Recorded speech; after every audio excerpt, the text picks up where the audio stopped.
Bonjour, j'ai apprécié cet ouvrage. Philippe Ariès, L'homme devant la mort.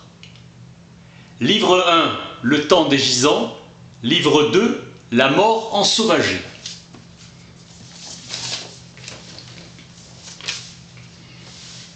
La société du XVIIe siècle n'était pas tendre avec les vieillards de 50 ans et raillait sans indulgence un attachement à la vie qui nous paraît aujourd'hui compréhensible. Avec le Christ ressuscité, le chrétien est engagé à souhaiter la mort avec joie, comme une nouvelle naissance. Pour La Fontaine, la mort vient tout guérir. Notre époque refuse la mort et la frappe d'interdit. La philosophie considère comme le fruit suprême de son enseignement la résignation à l'inévitable. Les tourments et les agonies des chrétiens du Moyen Âge étaient associés aux épreuves des saints.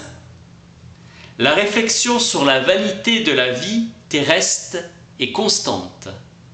La richesse n'apparaissait pas comme la possession des choses. Elle était confondue avec le pouvoir sur les hommes.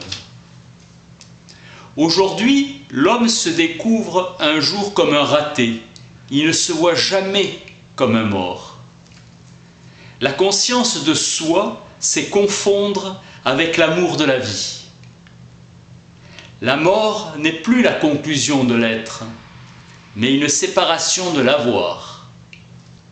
L'idéal ascétique, qui prévaut dans les milieux monastiques, exalte la capacité de renonciation.